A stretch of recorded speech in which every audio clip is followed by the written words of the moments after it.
Hi guys, welcome back to the channel. Today we have in a Vauxhall Insignia. This is a 2013 model and the customer has grinding front brakes. So we're just going to check that out and then put new pads and discs on the front, and I'm going to show you exactly how to do it. So upon first inspection we can see that the discs have got a very big lip on the edge of the disc here. The pad's still got a little bit of life left in it.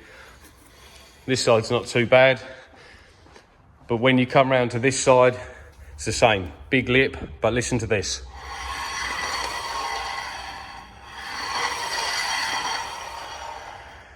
And obviously that noise is terrible when you're driving down the road and you put your foot on the brake. So let's get these wheels off and let's see what's happening. So we're just going to start 22mm socket.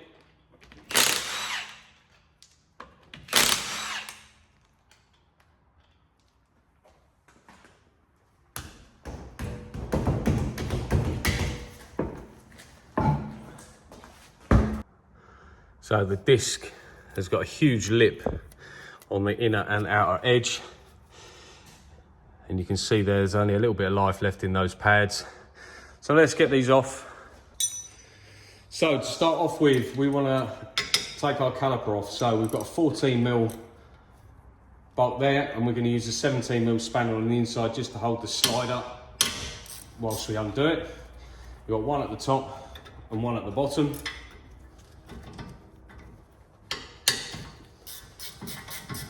We're just going to crack them off and undo those.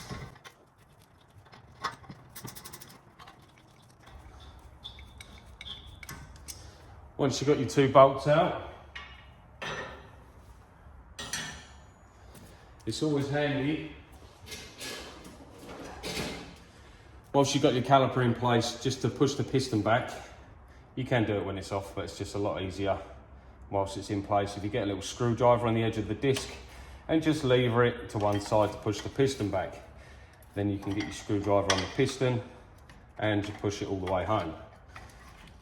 When you do this, you're just checking that the piston slides nice and freely and you haven't got any rust or debris behind the seal, causing it to stick on and wear your pads out even faster.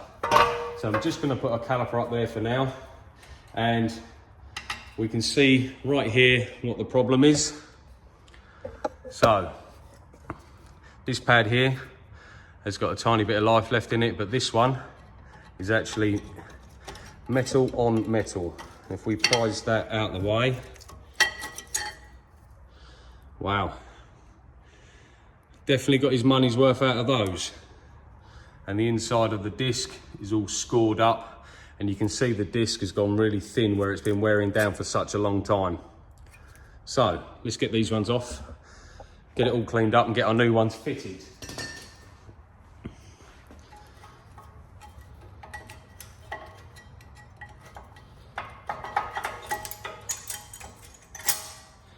And if you have a big lip on your disc, that's what will happen to your pad. You'll get a nice cutting edge there. Sometimes that can cause squealing, vibrations, or generally just poor braking.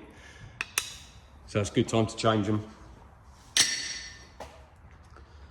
So now with this off, we need to take the disc off, and to do that, we need to take the caliper carrier off, which is the two big bolts at the back here that hold it onto the hub. We're going to undo those and pull that away.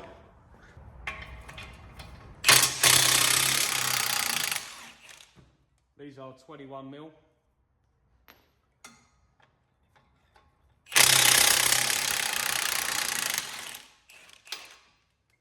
And I'm just using a Milwaukee gun with a wobbly impact socket there and a 21mm socket.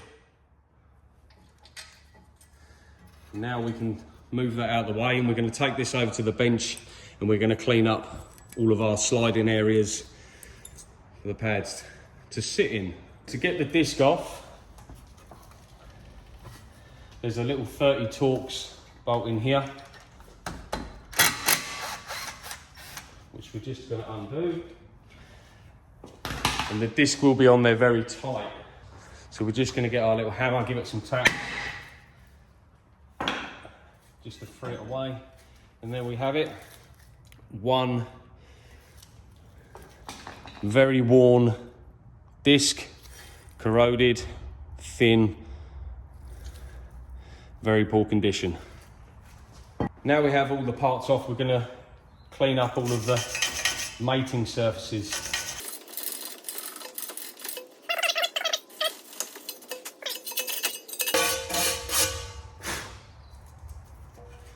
We can also just clean inside of the caliper here. Be careful not to damage this rubber seal that sits around the piston.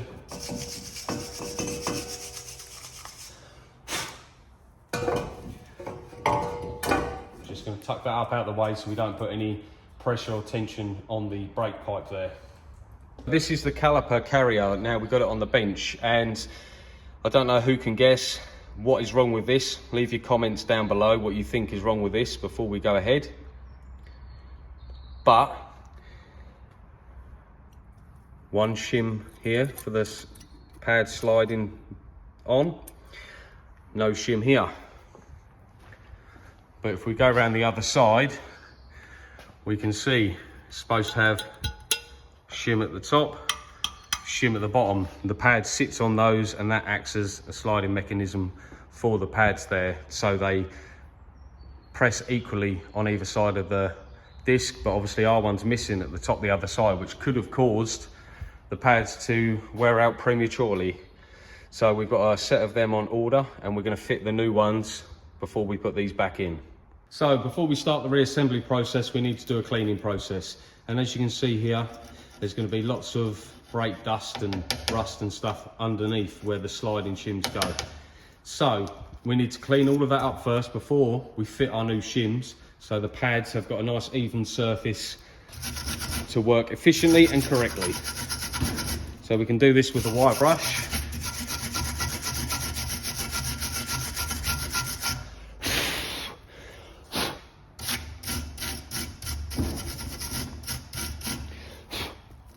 And I'm just going to run my finger across it just to make sure there's no lumpy, bumpy bits of rust that we need to get the little Dremel out and clean up. But these ones seem to be pretty good.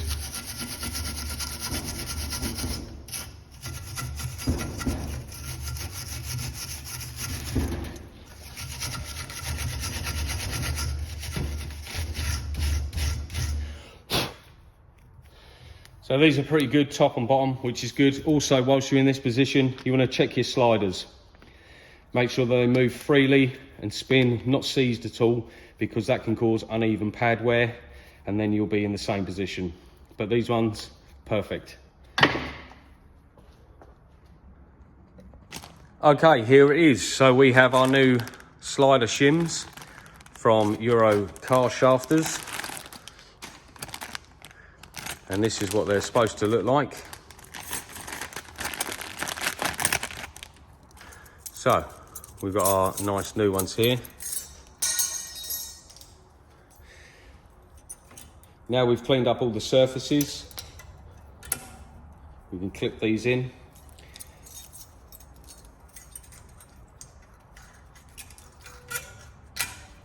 Just like that. We can do that on both sets of caliper carriers, and the pads will go in there and they'll actually sit and locate properly and slide nicely on these new ones.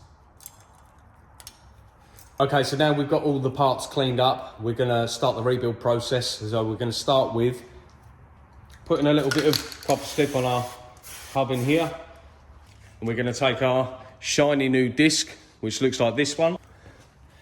We can hold this up against that one so you can see exactly how bad that really is.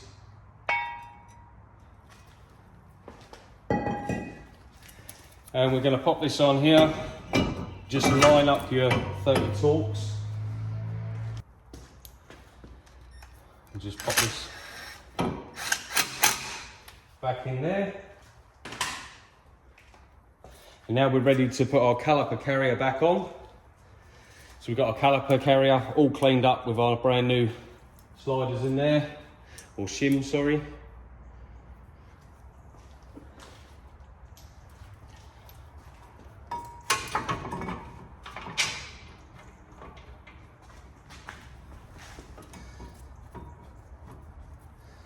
We just pop our big old bolts back in there.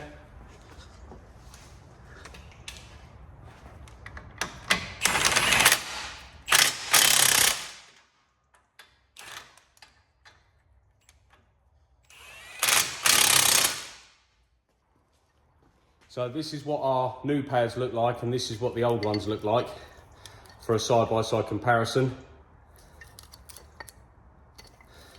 So we get these new ones fitted.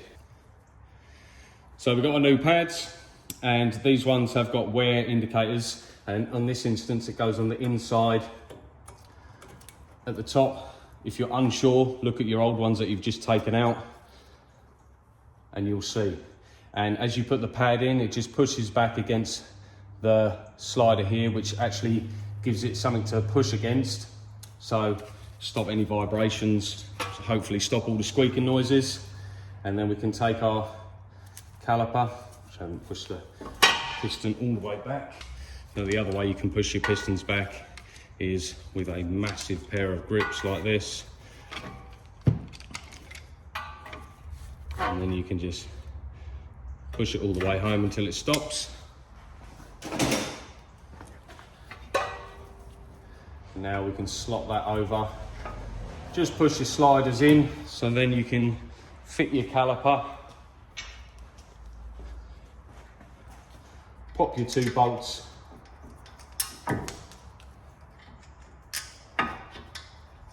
Back in.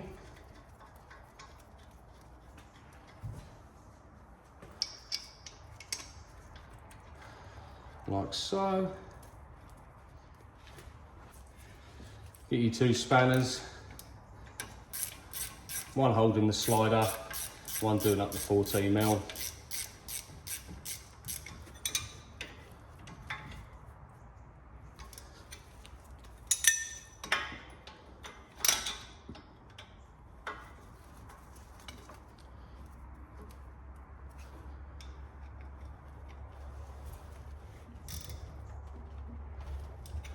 Just like that. Now that's all done up tight and free. We can now straighten our wheel, put our wheel back on, do the other side and go for a road test. So there you have it. That's how you fit a brand new set of disc and pads on a Vauxhall Insignia. If you like the content, hit that like button, hit that subscribe button, and I'll see you in the next one.